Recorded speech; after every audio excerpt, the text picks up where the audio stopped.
No, when I first started in business, guys, I was 19 years old. I didn't have any real experience. I didn't have any resources. We didn't know what we were doing.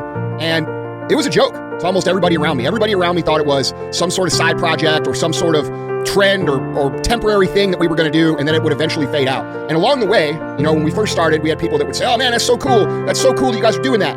And once we got going, we got a year in, we got 2 years in, we weren't making any money. All right. Like I talk about all the time, the first day we were in business, we sold $7. The second day we were in business, we didn't sell anything. And the third day we sold $23. It took us 8 months to have a day over $200. And it took us 5.5 years to open up our second location. So the first 3 years I was in business, I didn't make a single dollar from the business. Both Chris and I worked other jobs to keep the business going. And during that time, we faced a lot of criticism. We faced a lot of hate. We faced a lot of jokes. We had a lot of people telling us that we needed to be realistic and we needed to grow up and we needed to get a real job. And, as we progressed and we grew the company, that never changed. It actually got worse. And as it became more apparent that we were doing something, the chirps from the crickets got louder and louder and louder. All right. People were now saying things like, oh, you still got that little vitamin shop? How's the little vitamin shop going? What are you guys doing with that? And they would still say things like, when are you going to grow up and get a real job? Okay.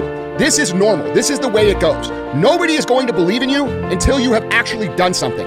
Nobody believes in you in the process of you doing it. But once it becomes apparent that you're going to do it, everybody believes in you and everybody's proud of you. And all of a sudden, everybody comes out of the woodwork and pretends like they've supported you the whole time. And what's ironic is that when that happens, you no longer need their approval. You look at them and you're like, well, where the fuck were you when I was struggling? I remember all the shit that you said. I remember all these discouraging remarks because they hurt and they stick. So the first thing you need to understand is this is normal. This is what people deal with when they break the mold of what everybody else is doing and go out on their own to build a better life, to build a business, to build a career, to do whatever it is that you want to do that is outside the norm of what your peer group has, okay? And these people, as you go down the path, they're going to talk shit, they're going to make fun, they're going to say you can't do it, they're going to instill doubt, okay? That is normal shit. Every single person that has ever built anything that you look up to, drive down the road and look at all the businesses on the left side of the road and all the businesses on the right side of the road. Scroll through the internet and look at all the people that you admire. Every single one of those fucking people dealt with this thing that we're talking about, all right? So you have to understand this is not personal, this is just the way it is.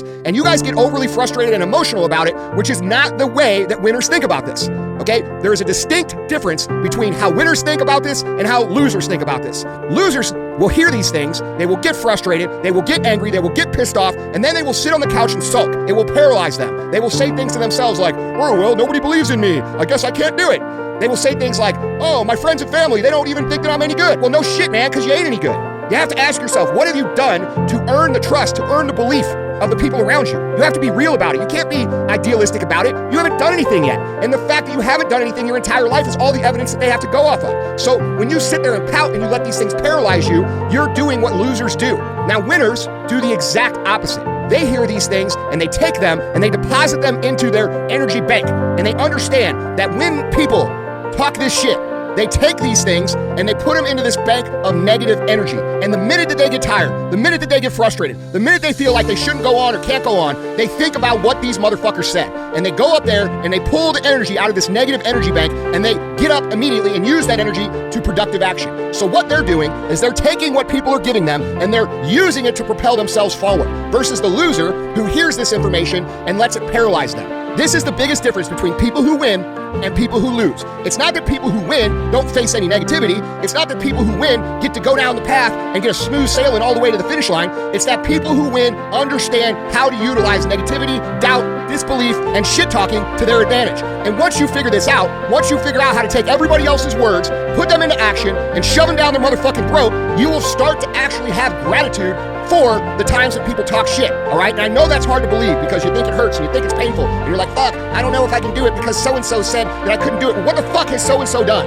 They haven't done shit either. So are you gonna sit there and listen to these people who have never done a motherfucking thing tell you what's possible for you and sit on your couch because they don't believe in you? Or are you going to say, hey, that little pussy over there is talking shit and I'm gonna show him what it actually looks like to take something and build something and become something and create something? All right, that's the attitude. That is the difference. Winners have a fucking chip on their shoulder. Losers don't. So learn this right now. You are not being singled out. It is not personal. You are not the only one with this hardship. You are not the only one that faces criticism. You are not the only one that faces doubt. You aren't the only one. It is a natural progression of going down the path that is outside the realm of normal for your peer group. All right? Every single successful person that you have ever dealt with or ever looked up to or ever admired has faced this exact same challenge. The only difference between them and you is that they understand how to leverage it, and they are actually thankful for when people give them that energy. All right? So start to think of it this way. When someone talks shit, when someone doubts you, when someone says you can't do it, when someone insults you or they laugh at you or they giggle at you, take that shit personal. Use it.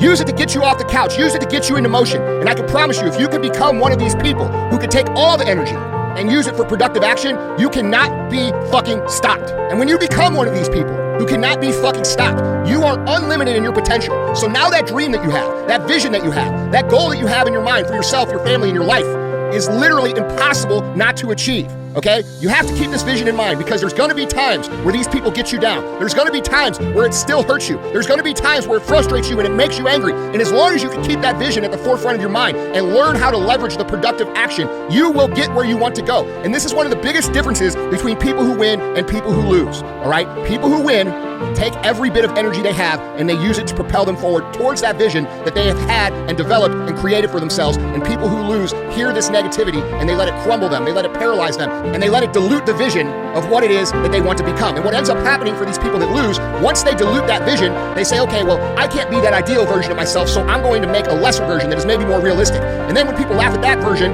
then they reduce it even more. And then people laugh at that version, and then they reduce it even more. And they keep reducing who it is they want to be, want to become, want to create for themselves, back down to where they are currently, and then they tell everybody this story about, well, this is what I wanted for my life. So they go from having this grand vision, and they consistently reduce it based upon what other people think about it until their vision fits their current, present life, and then they pretend like they chose that life. That is the ultimate loser shit when it comes to your life, okay? Don't let these motherfuckers dilute your vision. Don't let these people get you off track. Take every motherfucking word that they say to you and you use it to become that vision. There is no bigger fuck you than actually doing what it is you said you were going to do, and then walking in the room and having everybody know that they were fucking wrong. And you'll know that they know they were wrong because they'll look at the motherfucking floor the minute you walk in the room.